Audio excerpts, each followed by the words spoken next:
kaligtasan para sa lahat. Dahil kay Jesus, ilang beses ka nang nasaktan, ilang gabi ka nang umiiyak nang walang nakakakita, ilang beses mo nang sinabi sa sarili mo, hindi na siguro ako kayang patawarin ng Diyos. Pero pakinggan mo ito. Hindi sinukat ni Jesus ang halaga mo sa dami ng kasalanan mo. Sinukat niya ito sa laki ng pag-ibig na handa niyang ibigay para sa iyo. Kaya siya'y naglakad patungong Kalbaryo. Tinanggap ang mga latay, pinasa ng krus, at ipinako ang kanyang sarili. Hindi dahil karapat-dapat tayo, kundi dahil mahal niya tayo. Habang ang mundo ay nagtuturo ng iyong pagkakamali, ang krus ay nagtuturo ng kanyang biyaya. Habang ang tao ay nagsasabing, wala ka ng pag-asa, si Jesus ay nagsasabing, anak, umuwi ka na. Hindi mahalaga kung gaano kalayo ang narating mo.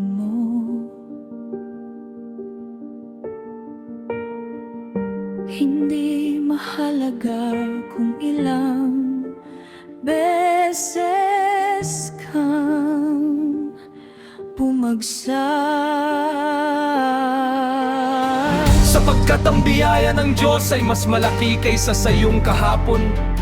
May kaligtasan, may kapatawaran, may bagong simula.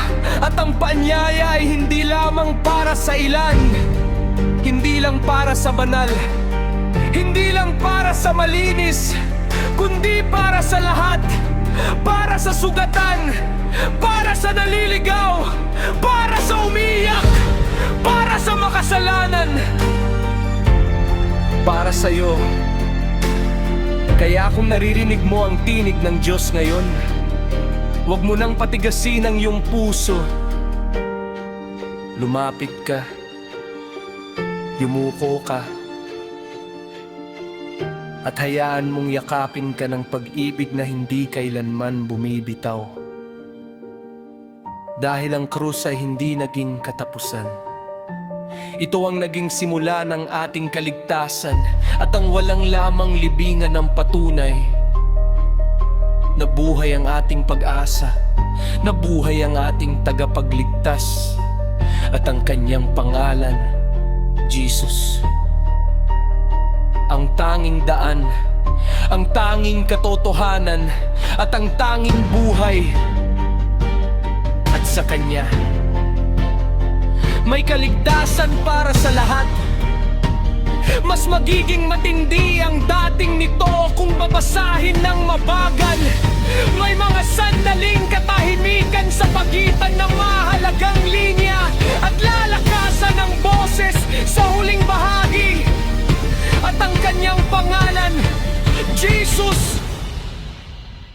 At may kaligtasan para sa lahat.